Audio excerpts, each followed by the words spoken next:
Hello everyone, मैं संग्राम पवार और एजुकेन में आपका स्वागत है हमारे इस चैनल पर।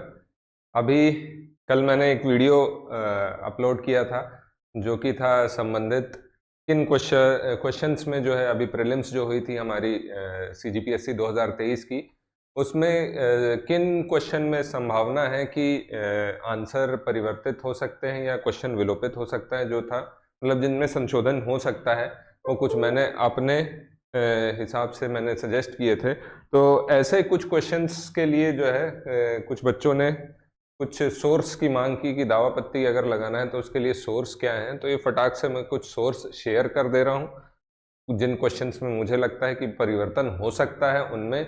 और ये जो सोर्स है मैं टेलीग्राम चैनल में शेयर कर दूंगा, अगर किसी को चाहिए होगी तो हमारा टेलीग्राम चैनल का लिंक जो है डिस्क्रिप्शन में मिल जाएगा। उसमें जा करके जो आप टेलीग्राम चैनल की लिंक से हमारे टेलीग्राम चैनल में जा करके जो ये सोर्स देख सकते हैं। तो चलिए बिना टाइम वेस्ट किए फटाफट डिस्कस कर लेते हैं कि प्रमुख जो क्वेश्चन जिन पर दावा पत्ती लग सकती है ना। तो इनके बारे में सबसे पहले देख लेते हैं ये जो जिलों के बारे में पूछा गया है।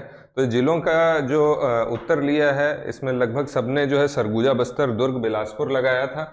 और जो उत्तर लिया है तीसरा ऑप्शन लिया है बिलासपुर, दुर्ग। और हमको पता है जैसे कि बिलासपुर पहले फॉर्म हुआ है, लेकिन बस्तर सरगुजा से पहले दुर्ग फॉर्म हुआ है 1906 में। तो इसके आंसर में अगर हम देखें तो इसमें जस्ट अ सेकेंड, इसमें अगर हम देखें तो ये जो छत्तीसगढ़ का एक डिस्ट्रिक्ट पोर्टल है, इसमें अगर आप जाएंगे तो इसमें सारे जिलों की डिटेल मिल जाएगी। गवर्नमेंट का gov.in है।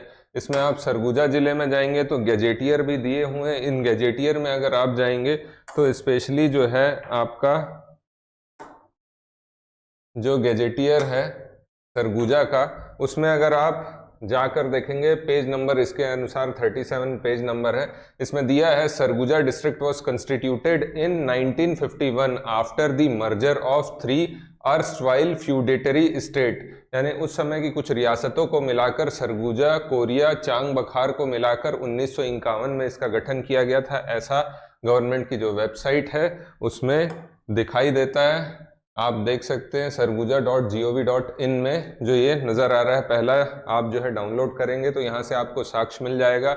इसके अलावा जो इसमें अगर देखें तो इसी में अगर हम देखेंगे जो जिला की वेबसाइट है, माफ़ कीजिएगा डिस्ट्रिक्ट पोर्टल है, इसमें अगर बिलासपुर का हम देखेंगे तो बिलासपुर के इतिहास वाले पोर्शन में जाएंगे, अबाउट डिस्ट्रिक्ट में जाके, तो यहाँ पे आपको अलग से दिख जाएगा कि जिले का गठन 1861 में हुआ है। सिमिलरली वैसे अगर हम दुर्ग में जाएंगे तो दुर्ग में भी दिख जाएगा कि जनवरी 1, 1906 में जो रायपुर और बिलासपुर के कुछ क्षेत्रों से अलग होकर गठन हुआ है आपके दुर्ग जिले का। तो यहाँ से जो है आपको समझ में आ जाएगा। मैंने बस्तर संभाग के बारे में, बस्तर जिले के बारे में भी देखा, इसमें पर मुझे स्पेसिफिकली डेट नहीं दिख रही है। लेकिन अगर हम इसी में देखें कि हमको सरगुजा का दिख रहा है, दुर्ग का दिख रहा है और बिलासपुर का डेट दिख रहा है, तो उस अनुसार से अगर देखें तो ये हमारा 1861 और सरगुजा का 1951 बताया जा रहा है और दुर्ग का 1906। तो कहीं से ही मैच नहीं खा रहा है, तो ये क्वेश्चन जो है जरूर से दावा पत्ती में लगाया जा सकता है। अगला प्रश्न बोल रहा है ये जवा फूल मोतीचूर एरोमेटिक किस्म की या सुगंधित किस्म की जो है धान वाला है। इसमें उत्तर लिया है ओनली एक, कौन सा सत्य नहीं है। तो इसके लिए साक्ष्य अगर देखें हम तो ये आप इकोनॉमिक सर्वे में जाएंगे और इकोनॉमिक सर्वे का जो कृषि वाला चैप्टर है उसमें अगर आप जाकर देखेंगे तो इसमें अलग से दिया है जैविक फसलों की लिस्ट 95 नंबर पेज में। तो इसमें राज्य में मैं ये शेयर कर दूंगा, राज्य में धान की सुगंधित किस्में इसमें दिया है बासमती, बादशाह भोग, इसमें जवा फूल मोतीचूर दिया है और काली कमोद और लोकटी मांझी, ये सारे नाम दिए हैं। और यही हम लोग अगर इसमें जाकर देखें तो काली कमोद, लोकटी मांझी को पल्स और ऑयल सीड बोल रहा है, जो कि गलत है। ये भी क्या है, आपकी धान की फसल है। तो ये ऑप्शन भी आपका असत्य है, ठीक। और ये तो सत्य है क्योंकि हमने देख लिया रेनफेड की डेफिनेशन भी यही है। तो इस हिसाब से जो है आंसर होना चाहिए ए, तो ये गलत लिया है। इसके अलावा और जो प्रश्न है ये दिया है कुछ डेफिनेशंस के बारे में, किस अधिनियम में, तो छत्तीसगढ़ नगर पालिका अधिनियम 1961 में। तो इसमें भी आप अगर जाएंगे छत्तीसगढ़ का जो अधिनियम डाउनलोड करेंगे आप, ये तो कुछ इस तरीके से जो है अधिनियम मिल जाएगा, हिंदी इंग्लिश दोनों मिल जाएगा। ये वाला मेरा इंग्लिश का डाउनलोडेड है। इसमें अगर आप आएंगे और परिभाषा अगर देखें तो 6वें पन्ने में आपको यहाँ पर दिख रही हैं परिभाषा। असेसमेंट लिस्ट की भी परिभाषा दी है, बैलेंस शीट की भी परिभाषा दी है, कलेक्टर की भी परिभाषा दी है और साथ में कॉलोनाइजर की भी परिभाषा दी हुई है। तो ये प्रश्न भी फिर अगर देखा जाए तो इसमें जो उत्तर लिया गया है पीएससी के द्वारा वो आप देखेंगे ए ऑप्शन हो सकता है, इसमें ऑप्शन कुछ और लिया गया है। ये देखा जाए तो इसके लिए आप जो है छत्तीसगढ़ की वेबसाइट या फिर कोई भी जो है ऑफिशियल मैप जो है वो जाकर डाउनलोड कर लेंगे। मैं ये प्रश्न को कलेक्ट करना भूल गया, मैं शेयर कर दूंगा, या फिर आप जो है इसमें इंडिया का मैप ऑफिशियल मैप जाकर देख लें और उसमें काउंट करके बता दें और वो मैप का स्क्रीनशॉट ले लें और उससे आपको मिल जाएगा क्या कि कितने जिलों से ये घिरा हुआ है। ठीक, इसके अलावा ये वाला फैक्ट है, तो इसमें बोल रहा है कि कितने जिले हैं जिनमें ऐसी पॉपुलेशन हमको दिखती है। तो इसका डेटा ये है, जस्ट अ सेकेंड,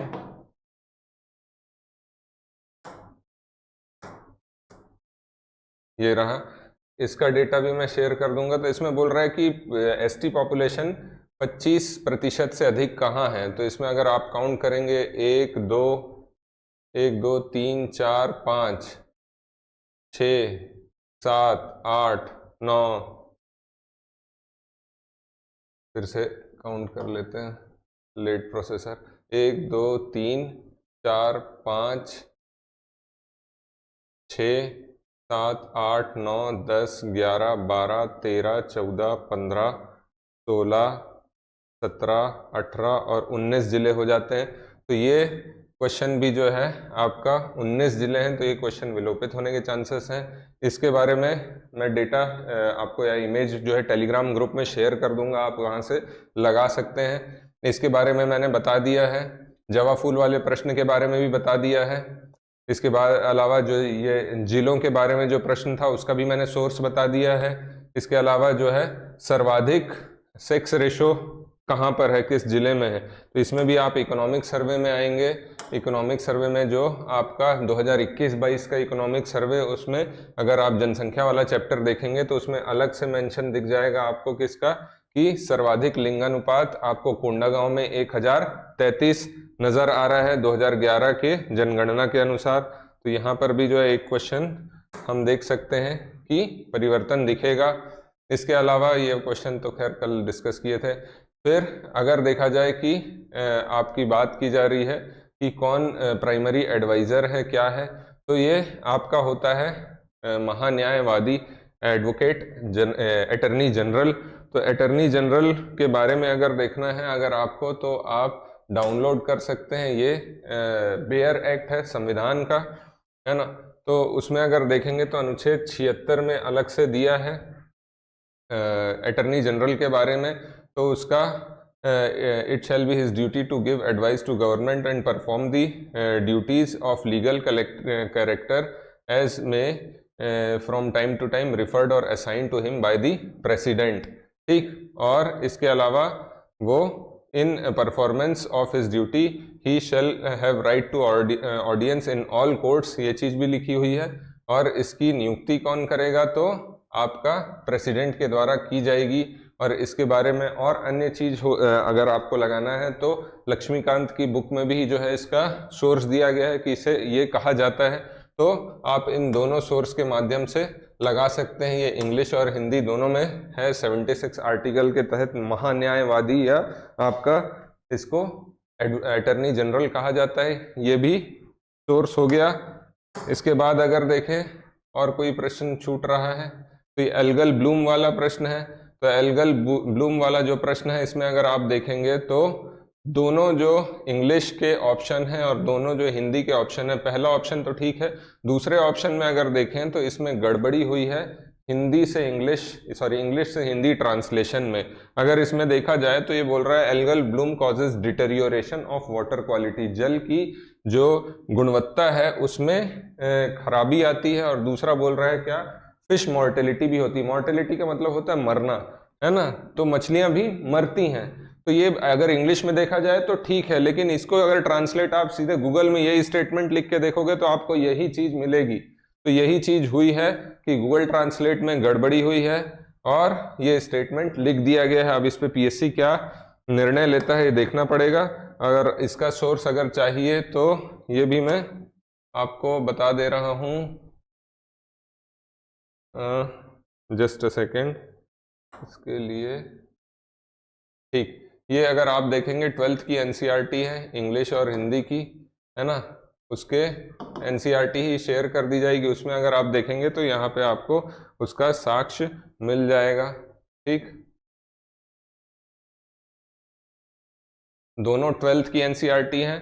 उसमें जो 16वां चैप्टर है बायोलॉजी का, उसमें ये स्टेटमेंट मेंशन है एनवायरमेंटल इश्यूज या एनवायरमेंटल डिजास्टर के ऊपर जो एक चैप्टर है उसमें ये आपको टॉपिक मिल जाएगा।